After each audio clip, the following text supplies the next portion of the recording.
Sido had been awake most of the night.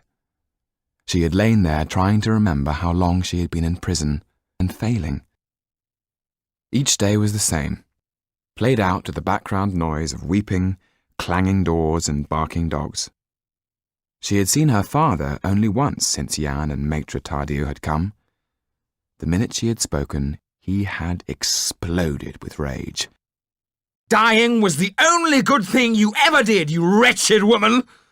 The guards had to restrain him from attacking her. "Away with you and your bastard!" he yelled. "I will have no more to do with you!" Watching the guards wrestling to control him, she said under her breath, "I have a right to my life. It was given to me. It is mine to cherish. It is mine to claim. To throw it away is a sin." It finally struck her that there was no point in trying to help a man who had always hated her. Sane or insane, his sentiments had never altered. She let out a sigh as the moon made a welcome appearance at the bars of her window, its sad face frowning. "What do you want?" it seemed to ask. "Why, what everyone wants," she replied. "To be loved for being myself, rather than what someone wants me to be." She sat up, knowing that she had arrived at a decision. If Jan came for her, she would go. Just before dawn, the church bells started to ring all over the city. This was no gentle call to prayer. In the frenzy of their chimes, loud enough to wake the dead, the bells sounded a warning of oncoming danger, their clamour heightened by the barking of the prison dogs. The bells were still ringing, and the dogs still barking by the time the sun was up. The dogs were normally released by this time, to do the rounds with the guards. Normal, she thought, was such an ordinary little word. It was only when normality was gone that you realised how much you missed its presence. What she would give to see the turnkey this morning, arriving as he usually did, leering into the cells hoping to catch a glimpse of a woman in a state of undress. But this morning, the corridor remained empty.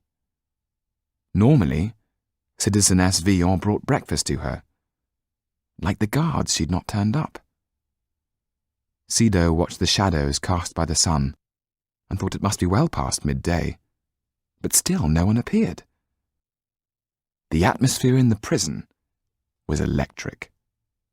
Sido could feel frenzied waves of terror rushing through the cells, a sense that something terrible was looming.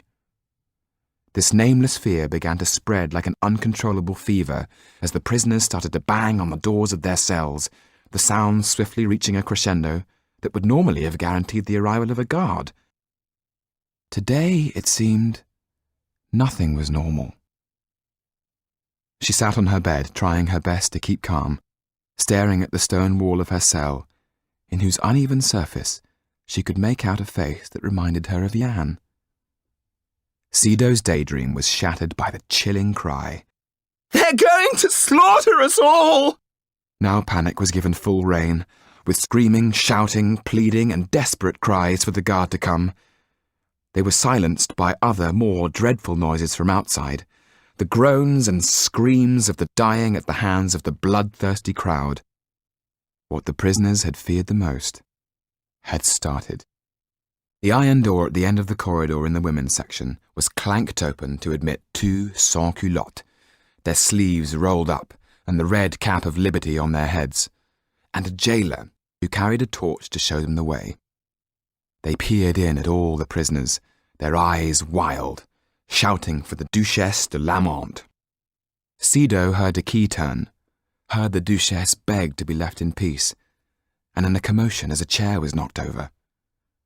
The men dragged her out into the corridor, calling her every name under the sun, while the Duchesse screamed, "Where are you taking me?" "To the jailer's office, citizeness, to be tried before the People's Tribunal as the traitor you are," came the cold reply.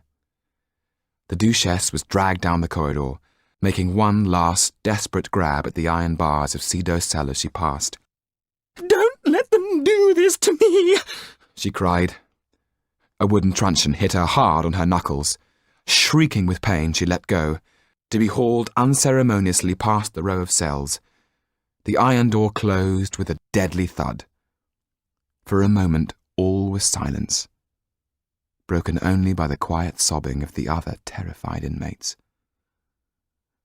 "We are all like sheep," thought Cedo, "waiting to be taken to the slaughterhouse."